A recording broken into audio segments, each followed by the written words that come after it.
In this video, I will explain you the applications of potentiometer. Potentiometer has two applications basically.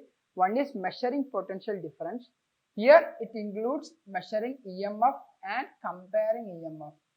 Comparing EMF. Measuring EMF is included and comparing EMF is included here in this part. So you can take it as two applications if needed. Okay, in NCERT it is given in that way.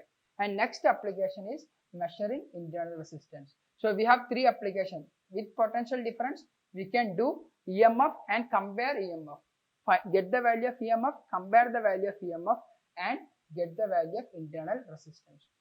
Now, what is the principle of potentiometer? That is potential concept about potential gradient and even balance point. Now, see, these are conductors, and with conductors we have connected battery. So these are conductors, and this is a resistance.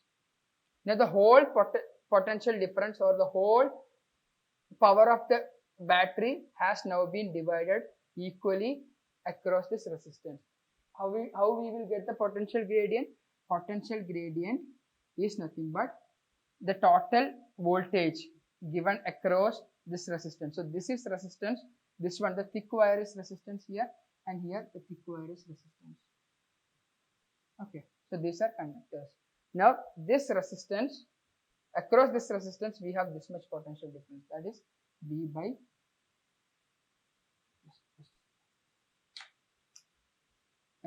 by L. That is the potential gradient. I am going to represent it as rho hereafter. It's rho potential gradient here as well. Okay. Now rho is the potential gradient. Now what we are going to do? We are going to apply the second principle. What is that? Balance point. We have two cells here. So forget about this cell here. We have one cell here. So one end is connected to here and another end, now it is open, it is connected to galvanometer. What we will do? We will close this circuit. See this, we will close this circuit so that now this circuit is activated. Okay, this is having an EMF of E1. What we will do? We will slide the galvanometer point across this thing to get a null deflection. When it will be null deflection? When this potential is equal to this one. What is this potential? That is E1. When we get a null deflection at galvanometer, that means that this value is equal to this potential difference. What is the potential difference here? If the measured length is L1 at null point, then L1 into rho. What is rho? Rho is potential difference for unit length. Now for L1 length, it is going to be L1 into rho. Now how can I equate it with EMF? Why am I not equating it with terminal voltage? Because we have learned the equation E minus V is equal to IR, or from here E is equal to V plus IR. Now at null deflection, current is 0, which means current passing through this cell also it will be 0. Current passing through the cell also will be 0. When current passing through the cell is 0, this one will become 0. When I is equal to 0, E is equal to E, which means the measured potential difference in between two terminals will nothing but equal to the EMF. Now we can't basically measure it with voltmeter, because the moment we measure it, there will be current passing through here. But here we are making the current 0, then we are going to balance with the resistance, that is potential gradient in the voltmeter. Okay, once again I'll repeat, we are going to balance it first, that is Ig is equal to 0. When current passing through a cell, if it is 0, then the terminal voltage is equal to EMF. Clear? So it can only be applied when Ig is equal to 0. So we got the first value, E1 is equal to L1 into rho. Now what we will do? We will forget about this one. We have one more cell, E2. It can be a known value, it can be an unknown value. Doesn't matter. Okay. So that will give you these two applications separately. Let's say E2 is a known value now. Now with the non-self, we will find a new balance point. So that may be found at L2.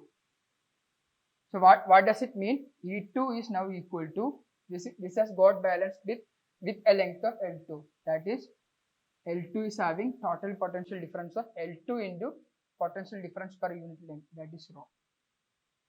See? Now E2 we know, right? We don't know E1. How can we find the value of E1? Get the ratio. E1 by E2 is equal to L1 into rho divided by L2 into rho. Rho will cancel. Now if we know the value of E2, we can get the value of E1. What is that? E2 into L1 divided by L2. If we know the value of E2, okay, if this is a standard cell whose EMF is not, then we can get the value of EMF of a cell. If at all, if you don't know, let's say if they have provided with two cells whose EMF have to be compared, like one EMF is 5 times of the other one. With that, we can use, for that application, we can use this one. We will get the ratio E1 by E2 is equal to L1 by L2. Let's say if the ratio is 2, what does it mean? E1 is 2 times E2. So if the ratio is 2, then that is E1 is equal to 2E2. So here we can find the ratio, or we can compare two EMF. Same equation we are going to use to get the value of EMF if E2 is known. If E2 is known, E1 is equal to E2 into L1 by L2. So these two applications are very important.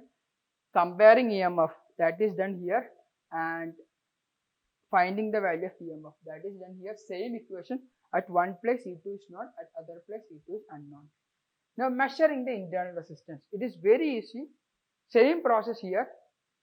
We have a cell here, we will find the balancing length. Okay, so here in this case, E1 has now got balanced with a length of L1, say for example. So E1 is equal to rho into L1.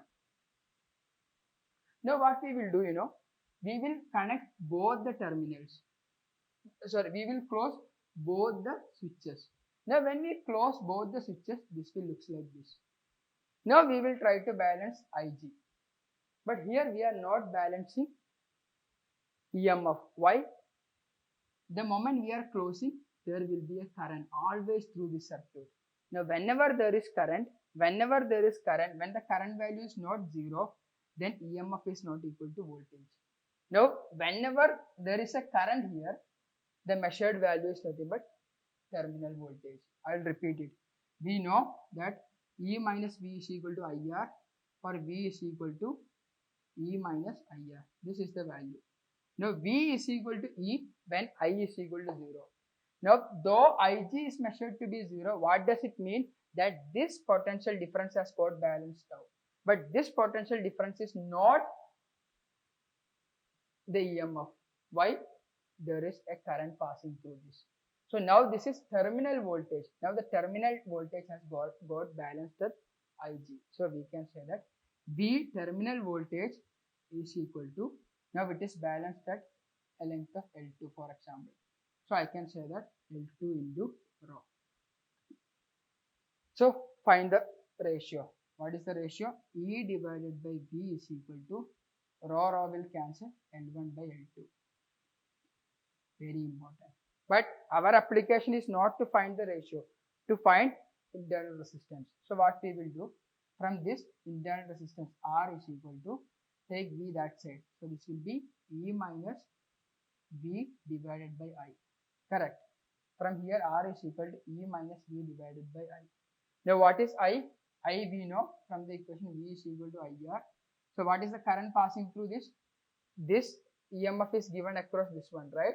So what is I? I is equal to V by R. Now for I am going to substitute as V divided by R. Now that will be E minus V. Now take the reciprocal and multiply. That is R by V. Multiply. Simplify this. So this will be E by V minus V by V is 1 into R. This one will be the value. Now here we have E by V found out from this value, that is from this ratio. E by V is equal to L1 by L2. Okay, now we are going to substitute the value. R is equal to E by V is L1 by L2 minus 1 into R. This value will be known. So this can be written as L1 minus L2 divided by L2 into R. And here, yeah, that's all. So internal resistance as found out with this equation. Second application is done. First application has two parts, 1A and 1B. What is 1A? Finding EMF. 1B is comparing EMF. That's all. Thank you.